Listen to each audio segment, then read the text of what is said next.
या बातमीपत्राचे प्रायोजक आहेत डॉक्टर साताळकर यांचा दातांचा दवाखाना, दंतरोग व मुखरोगावरील उपचार व निदानाचे एकमेव ठिकाण, root canal, digital X-ray, smiling designing, वेडेवाकडे दात सरळ करणे, मशीनद्वारे दात साफ करणे, लहान मुलांच्या दातांवरील सर्व उपचार, आधुनिक सुविधा उपलब्ध.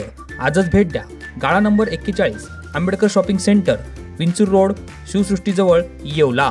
नमस्कार, SK9 येवला न्यूजमध्ये आपलं स्वागत आहे. आता बातमी पाहणार आहोत आपण कांदा दरासंदर्भात.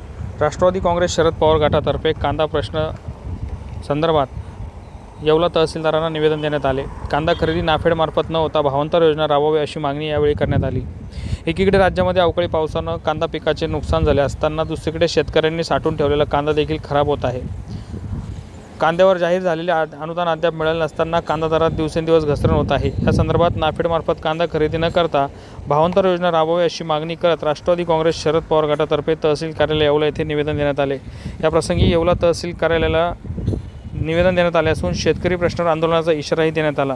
या निवेदन प्रसंगी येवला तालुका शहर व राष्ट्रवादी काँग्रेसचे तालुका ज्येष्ठ श्रेष्ठ पदाधिकारी मोठ्या संख्येने उपस्थित होते. SK9 येवला न्यूजसाठी ब्युरो रिपोर्ट येवला. आज राष्ट्रवादी काँग्रेस पार्टी शरदचंद्र पवार पक्षाच्या वतीनं कांद्याच्या भाववाढीबद्दल या ठिकाणी राज्याचे मुख्यमंत्री देवेंद्रजी फडणवीस साहेब, दोन्ही उपमुख्यमंत्री तसेच कृषी मंत्री यांना तहसीलदारांमार्फत आम्ही निवेदन दिलेलं आहे.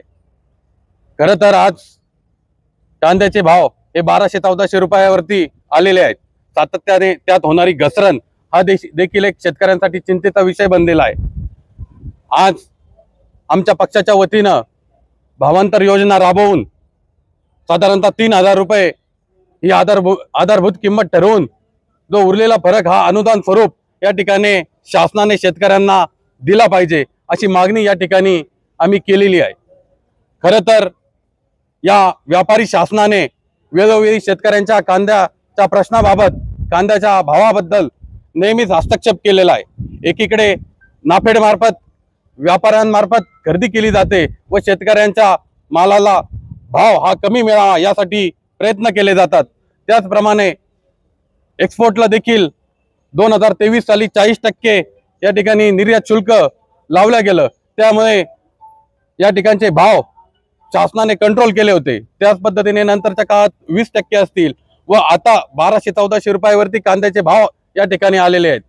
आज मोठ्या प्रमाणात जे साठवलेले कांदे मोठ्या प्रमाणात खराब झालेले आहेत व एकीकडे या ठिकाणी बांगलादेशची बॉर्डर देखील बंद केली गेलेली आहे. त्यामुळे शेतकऱ्यांच्या कांद्याला कुठेही भाव मिळत नाहीयेत.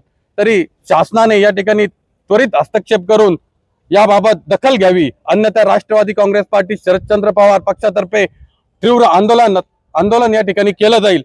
मेसर चंद्रशेखर दत्तात्रय शेंडे सराव, विश्वासाची सर्वात जुनी परंपरा. येवले शहराच्या स्थापनेपासून प्रशस्त दालन, 916 हॉलमार्क अलंकार, नाविन्यपूर्ण व्हरायटी आणि गॅरंटीचं बिल. ठिकाण विठ्ठल मंदिर रोड, पाटील वाड्याजवळ, येवला.